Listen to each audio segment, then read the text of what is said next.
اعوذ باللہ من الشیطان الرجیم بسم اللہ الرحمن الرحیم۔ قرآن مجید کی ایک شاندار صورت 3 دن لگاتار پڑھ لو، نافرمان اور غم دینے والا بچہ سورج کی طرح چمکنے لگے گا۔ گھر کا کوئی بھی ایسا فرد جو کسی بھی قسم کی بری اور گندی عادتوں میں مبتلا ہے، جو بات بات میں لڑتا جھگڑتا ہے، شراب نوشی، جھوٹ گوئی، چوری چکاری، ڈکیتی، زنا، فساد، فسق و فجور، الغرض کسی بھی قسم کی برائیوں میں مبتلا ہے، یا پھر گھر میں ایسے بچے ہیں جو ماں باپ کے نافرمان ہیں، بات بات میں ضد کرتے ہیں، گھر کا ماحول خراب کر کے رکھتے ہیں، بدتمیزی سے پیش آتے ہیں، جو پڑھائی میں کمزور ہے، جو اپنے کام میں دل نہیں لگا پاتے، جن کا دماغ کمزور ہے یا جسمانی طور پر وہ کمزور ہے، ایسے تمام بچوں اور افراد کے لیے قرآن پاک کی ایک ایسی صورت کا عمل لے کر حاضر خدمت ہوا ہوں، جو صرف اور صرف 3 دن کا عمل ہے۔ 3 دن کے عمل سے انشاءاللہ ایسے افراد کی تمام برائیاں، کمزوریاں اور خامیاں اللہ تبارک و تعالی کے فضل و کرم سے دور ہو جائیں گی۔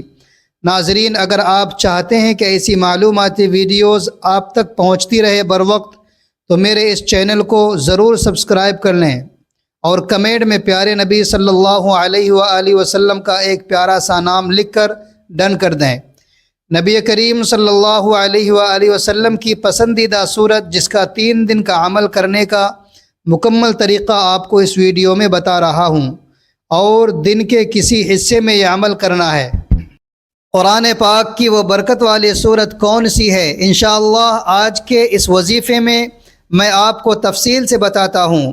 ناظرین، اللہ تبارک و تعالی نے اپنے ہر نبی اور ہر پیغمبر کو ان کی حقانیت اور صداقت ثابت کرنے کے لیے معجزات عطا کیے ہیں۔ ہر قوم کے احوال اور مطالبات کے لحاظ سے ہر نبی کو معجزہ بخشا گیا ہے۔ مثال کے طور پر حضرت موسیٰ علیہ السلام کو عصا اور ید بیضاء جیسے معجزے جادوگروں کو زیر کرنے کے لیے دیے گئے۔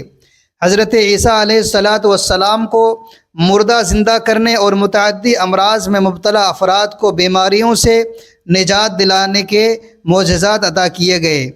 پیغمبر اعظم صلی اللہ علیہ وآلہ وسلم کو بہت سارے مختلف نوع کے معجزات سے نوازا گیا ہے۔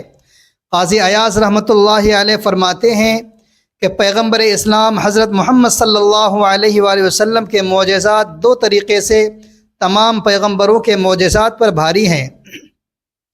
پہلا یہ کہ رسول اللہ صلی اللہ علیہ وآلہ وسلم کے معجزات تعداد کے اعتبار سے سب سے زیادہ ہیں۔ جو معجزہ کسی نبی کو دیا گیا، ویسا ہی معجزہ رسول اللہ صلی اللہ علیہ وآلہ وسلم کو بھی عطا کیا گیا۔ علاوہ ازیں جناب صلی اللہ علیہ وآلہ وسلم کو دیگر معجزات سے بھی نوازا گیا۔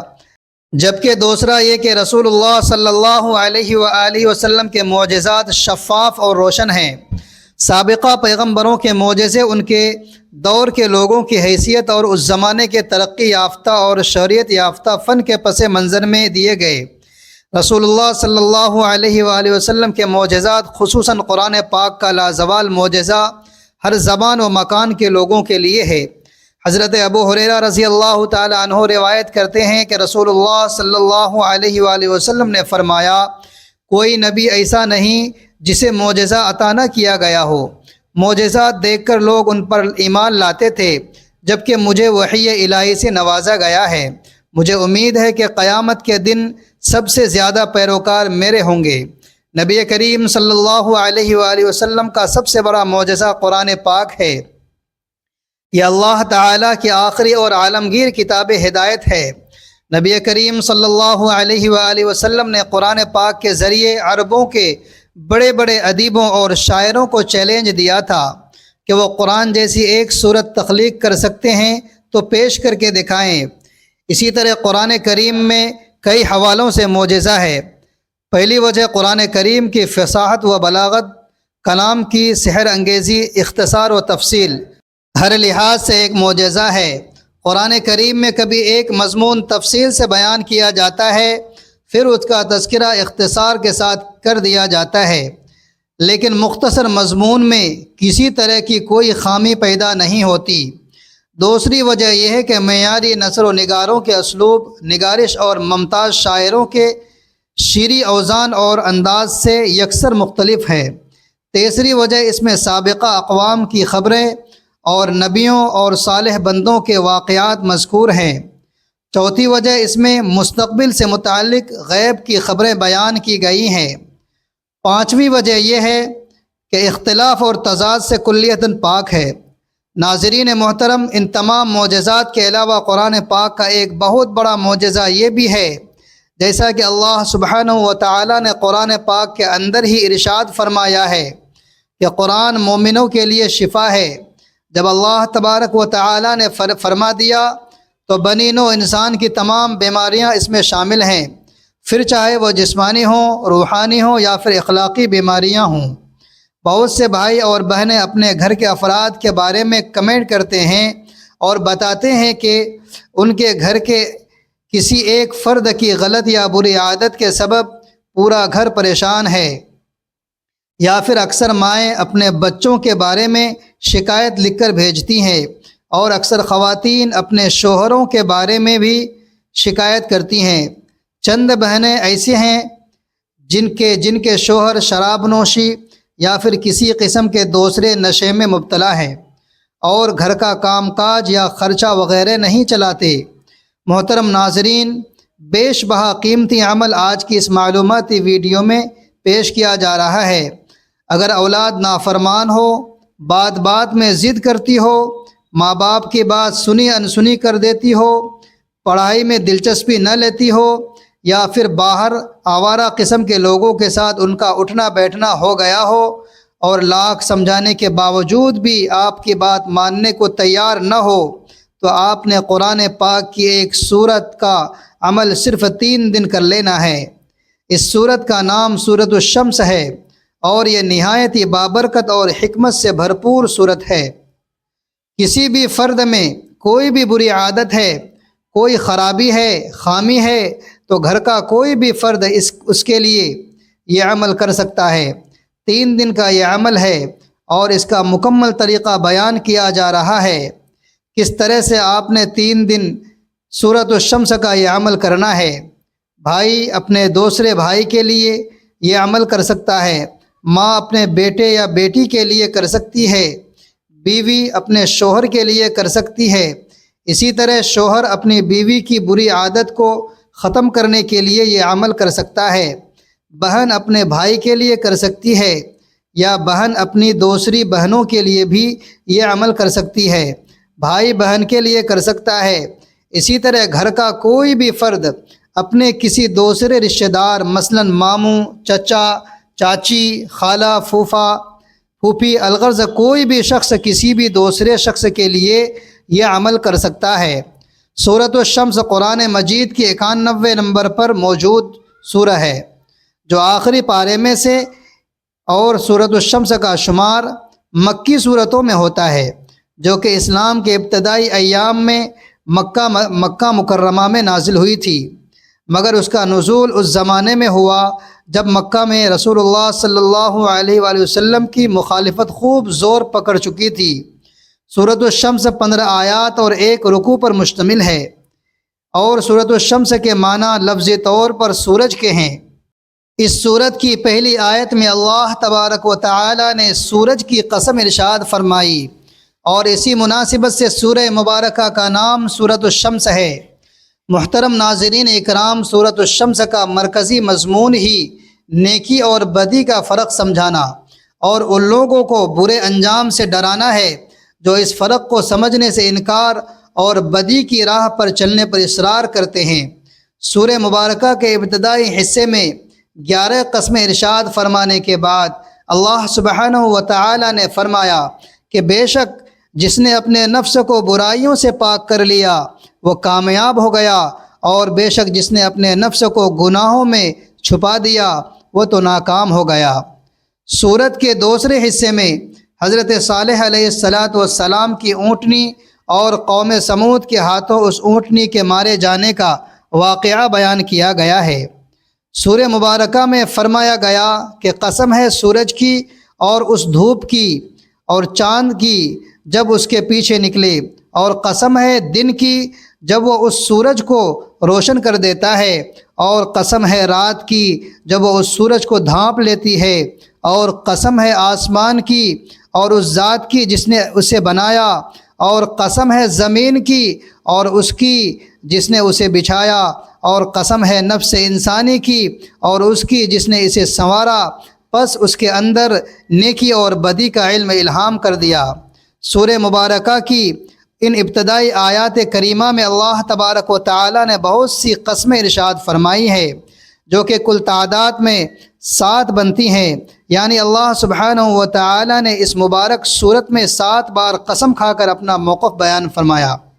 ناظرین، تھوڑی بہت بھی عقل و فہم رکھنے والے کے لیے بھی یہ بات سمجھنا مشکل نہیں ہے کہ اتنی بڑی تعداد میں اللہ سبحانہ و تعالی کی جانب سے قسمیں اٹھائے جانا ہرگز کوئی معمولی بات نہیں ہے۔ اللہ تعالی نے کسی بھی دوسری صورت میں اس قدر قسمیں ارشاد نہیں فرمائی جس قدر اس صورت مبارکہ میں فرمائی ہے۔ یہ سورہ مبارکہ اس قدر برکتوں اور فضیلتوں والی ہے کہ جس فرد کے لیے بھی سورۃ الشمس کا یہ عمل کیا جاتا ہے، اس کی تمام بری عادات اللہ تبارک و تعالی کے فضل و کرم سے دور ہو جاتی ہے، اور وہ اپنے گھر کے لیے سورج بن کر چمکنے لگتا ہے۔ سورۃ الشمس کے عمل کی برکت سے نہ صرف گندی عادات سے چھٹکارا حاصل ہوتا ہے، بلکہ جس کے لیے عمل کیا جا رہا ہو وہ گھر بھر کے لیے اور گھر کے تمام افراد کے لیے سورج کی طرح روشنی دینے والا بن جاتا ہے۔ اور سورج وہ ستارہ ہے جو اللہ تبارک و تعالی کے حکم سے خود اپنی روشنی بناتا ہے اور اسے دوسروں تک پہنچاتا ہے، جبکہ چاند ہمیں جو روشنی دیتا ہے وہ سورج سے مستعار لے کر ہم تک پہنچاتا ہے، یعنی سورج کی روشنی کسی سے ادھار لی ہوئی روشنی نہیں۔ اسی طرح جس فرد کے لیے سورۃ الشمس کا یہ عمل کیا جاتا ہے وہ خود اس قابل ہو جاتا ہے کہ اپنی خود کی محنت سے دوسروں کو فائدہ دینے والا بن جاتا ہے۔ بھائیوں اور میری پیاری بہنوں، سورۃ الشمس کا یہ عمل انتہائی آسان اور بابرکت عمل ہے۔ بڑے سے بڑے خراب معاملات اس عمل کی برکت سے الحمدللہ درست ہو جاتے ہیں، بڑے سے بڑے نافرمان اس عمل کی برکت سے فرما بردار ہو جاتے ہیں۔ تو آئیے سب سے پہلے سورۃ الشمس کو پڑھنے کے چند فضائل حدیث طیبہ کی روشنی میں جان لیتے ہیں۔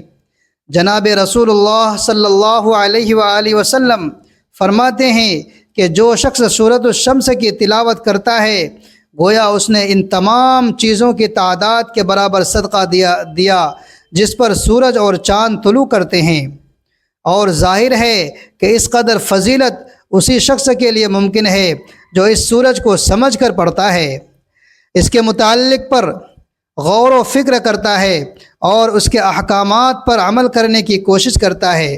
اسی طرح اللہ تبارک و تعالی کے رسول صلی اللہ علیہ وآلہ وسلم فرماتے ہیں کہ جو شخص خداوند عالم کی توفیقات سے محروم ہو اسے یہ سورت زیادہ پڑھنی چاہیے، اس کے حافظے میں اضافہ ہوگا، مقبولیت بڑھے گی اور اس کا مرتبہ بلند ہوگا۔ حضرت امام جعفر صادق رحمۃ اللہ علیہ سے منقول ہے کہ جس کا رزق کم ہو اور توفیق میسر نہ ہو اور خسارہ زیادہ ہوتا ہو، ایسے شخص کو یہ سورت زیادہ یا ہمیشہ پڑھنی چاہیے۔ اس سورت کو لکھ کر دھوئیں اور اس کا پانی پئیں تو دل کی دھڑکن سے محفوظ رہے گا۔ حضرت بریدہ رضی اللہ تعالیٰ عنہ فرماتے ہیں حضور پرنور صلی اللہ علیہ وآلہ وسلم عشاء کی نماز میں سورۃ الشمس اور اس کے مشابہ صورتیں پڑھا کرتے تھے۔ حضرت جابر بن سمرہ رضی اللہ تعالیٰ عنہ فرماتے ہیں کہ حضور اقدس صلی اللہ علیہ وآلہ وسلم نے انہیں فجر کی نماز پڑھائی تو اس میں سورۃ الشمس اور سورۃ الطارق کی تلاوت فرمائی۔ سورۃ الشمس میں اللہ تبارک و تعالی نے 7 قسمیں کھائی ہیں، سورج کی، چاند کی، دن کی، رات کی، آسمان کی، زمین کی اور انسان کی جان کی، اور یہ قسم اللہ تبارک و تعالی کی عظیم قدرت اور تخلیق کی اہمیت کو ظاہر کرتی ہے۔ بھائیوں اور میری پیاری بہنوں، آج کا سورۃ الشمس کا عمل نہایت ہی آسان سا عمل ہے۔ 3 دن کا یہ عمل بڑی سے بڑی کامیابی دلاتا ہے، لیکن اگر کسی وجہ سے کوئی ایسا مسئلہ ہے جو 3 دن کے عمل سے حل نہ ہو تو اس عمل کو بڑھا کر 5، 7 یا 11 یا پھر 21 دن تک لگاتار بھی کیا جا سکتا ہے۔ اس سے زیادہ بھی چاہے تو کر سکتے ہیں، لیکن تعداد میں دنوں کی گنتی شمار کرنی ہے۔ عمل کا مکمل طریقہ کار بھی ملاحظہ فرمائیے۔ صبح فجر کی نماز ادا کرنے کے بعد کوشش کریں کہ تلاوت قرآن کا اہتمام کریں، یا پھر معمول کا ذکر و اذکار کرنے کے بعد جب آپ دیکھیں کہ سورج کی کرنیں طلوع ہو چکی ہیں اور زمین پر چیزوں کا سایہ بننے لگا ہے، یعنی فجر کی نماز کے تقریباً 15 سے 20 منٹ یا آدھے گھنٹے کے بعد یہ عمل کرنا ہے۔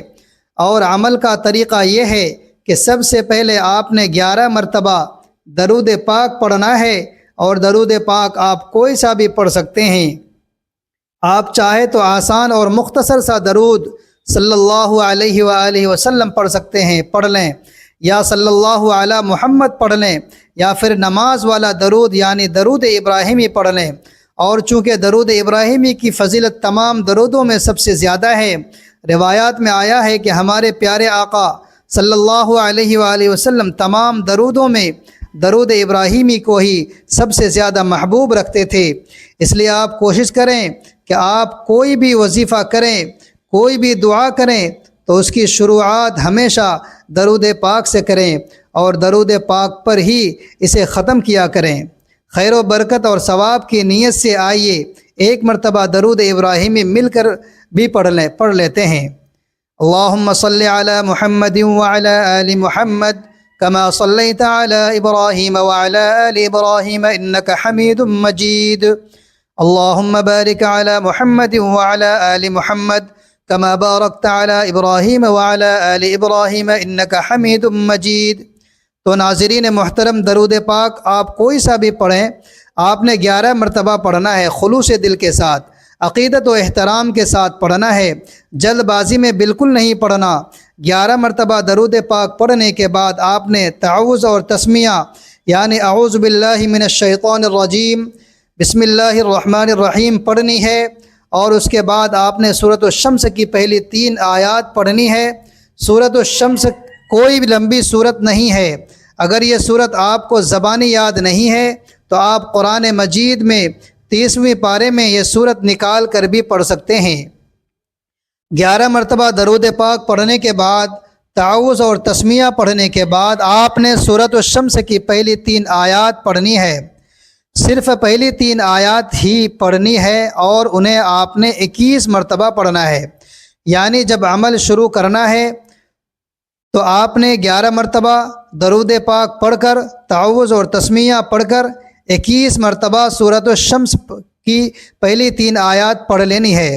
اس کے بعد آپ نے کیا کرنا ہے کہ آپ نے عمل کو چھوڑ دینا ہے، کیونکہ عمل کا باقی حصہ رات کو عشاء کی نماز پڑھنے کے بعد مکمل کرنا ہے۔ اب سارا دن آپ نے اپنے کام کاج میں مصروف رہے، اور رات کو جب آپ نے عشاء کی نماز پڑھ لی تو فوراً وہی جائے نماز پر بیٹھے بیٹھے آپ نے سورۃ الشمس کی آیات نمبر 4 سے لے کر آیات نمبر 15 تک باقی کی پوری سورت 21 مرتبہ پڑھ لینی ہے۔ یعنی پہلے 3 آیات صبح پڑھی تھی تو باقی کی 12 آیات رات کو عشاء کی نماز کے بعد 21 مرتبہ پڑھ لینی ہے۔ ان آیات کو 21 مرتبہ پڑھنے کے بعد آپ نے 11 مرتبہ درود پاک پڑھ کر جو آپ نے عمل کے شروع میں پڑھا تھا اپنا عمل مکمل کر لیں۔ ناظرین اکرام، یوں سمجھ لیں کہ صبح فجر کی نماز کے بعد جب عمل شروع کیا تو اس وقت اول 11 بار درود پڑھا تھا، تو رات کو جب آپ نے عمل مکمل کیا تو آخر میں 11 بار پھر درود پاک پڑھنا ہے۔ اس طرح آپ کے ایک دن کا عمل مکمل ہو گیا۔ اب آپ نے وہیں جائے نماز پر بیٹھے بیٹھے اپنے دونوں ہاتھ دعا میں بلند کر دینے ہیں۔ اللہ تبارک و تعالیٰ کے حضور خلوص دل سے اور خلوص نیت کے ساتھ آپ نے اس شخص کا نام لے لے کر اللہ تبارک و تعالیٰ سے دعا کرنی ہے کہ یا اللہ، تیرے نازل کیے ہوئے قرآن میں سے تیری نازل کی ہوئی سورۃ الشمس کا عمل میں نے کیا ہے۔ اے اللہ پاک، میرے فلاں بھائی یا فلاں بیٹا یا پھر کسی بھی رشتہ دار کے لیے آپ یہ عمل کر رہے ہیں، اس کا نام لے کر آپ نے اللہ تبارک و تعالیٰ کے سامنے دعا پیش کرنی ہے، حالانکہ اللہ تبارک و تعالیٰ اللہ پاک کی ذات خوب جانتی ہے کہ آپ کا یہ عمل کس لیے کر رہے ہیں، آپ یہ عمل کس لیے کر رہے ہیں، لیکن پھر بھی آپ نے اس شخص کا نام لے کر دعا کرنی ہے کہ فلاں شخص کے لیے میں یہ عمل کر رہا ہوں یا کر رہی ہوں، تو اے میرے پاک پروردگار میرے اس عمل کو اپنی بارگاہ میں قبول فرما کر فلاں میرے رشتہ دار کو بری عادات سے محفوظ فرما دے، اس کی تمام بری عادات کو اس سے دور کر دے اور اسے میرے لیے اور گھر کے تمام افراد کے لیے ایک بہترین انسان بنا دے۔ اللہ کے حضور خشوع و خضوع کے ساتھ پوری دعا پیش کریں اور دیکھیں کہ 3 دن کے اندر آپ انشاءاللہ اس انسان میں واضح تبدیلی خود اپنی آنکھوں سے دیکھیں گے۔ انشاءاللہ 3 دن سے زیادہ یہ عمل کرنے کی نوبت نہیں آئے گی۔ اے اللہ میں تیری بارگاہ عظمت میں سورۃ الشمس کا عمل لے کر حاضر ہوئی ہوں۔ میں اپنے اس فلاں بن فلاں کے لیے رو رہا ہوں یا رو رہی ہوں، اے میرے مولا اس کے سینے سے وہ ساری تاریکیاں نکال دے جو اسے تیری نافرمانی کی طرف لے جاتی ہے، اس کے دل کو اپنی معرفت کی روشنی سے بھر دے، اس کے نفس کو پاک کر دے، اس کی عادتوں کو بدل دے، اس کی طبیعت کو سنوار دے، اسے اپنا فرما بردار بنا دے، ماں باپ کا فرما بردار بنا دے، گھر کا سورج بنا دے۔ اے اللہ جس طرح تو نے سورج کو خود اپنی روشنی عطا کی، اسے چاند کی طرح دوسروں سے مانگنے والا نہ بنا، اسی طرح میرے اس بچے، بھائی، شوہر، رشتہ دار کو اپنی محبت سے دوسروں کے لیے نفع پہنچانے والا بنا دے، اس کے اندر تیری اطاعت کا نور جلا دے، تیری رحمت کا سایہ کر دے۔ یا اللہ اگر میرے گناہوں کی وجہ سے میری دعا میں کوئی رکاوٹ ہے تو اپنے حبیب صلی اللہ علیہ وآلہ وسلم کے صدقے مجھے معاف فرما اور میری یہ دعا قبول فرما لے۔ اے رب ذوالجلال 3 دن کے اس عمل کو میری پکار بنا، میری آہ بنا، میری آنسوؤں کی لاج رکھ لے، میں تیری رحمت کے سوا کسی کا محتاج نہیں۔ اے اللہ میرے اس پیارے کو تیری طرف پلٹا دے، اسے نیکی کی راہ دکھا دے، اسے میری آنکھوں کی ٹھنڈک بنا دے۔ میں تیری بارگاہ میں ہاتھ اٹھائے رو رہا ہوں یا پھر رو رہی ہوں، میری التجا رد نہ کر۔ اے وہ رب جو قوم سمود کو ایک اونٹنی کے قتل پر ہلاک کر دیتا ہے، اپنی رحمت سے میرے اس بندے کو ہلاکت سے بچا لے۔ اے اللہ میرے دل کی پکار سن لے، میری آنکھوں کے آنسو دیکھ لے، تو رحیم ہے، کریم ہے، غفور ہے، ودود ہے۔ اپنے حبیب کے صدقے، اپنے قرآن کے صدقے، اپنی قسموں کے صدقے میری یہ دعا قبول فرما لے۔ آمین ثم آمین یا رب العالمین۔ ناظرین اسی طرح آپ کو بھی دعا کرنا ہے، انشاءاللہ اس کا رزلٹ آپ کو بہت جلد مل جائے گا۔ السلام علیکم ورحمۃ اللہ، جزاک اللہ۔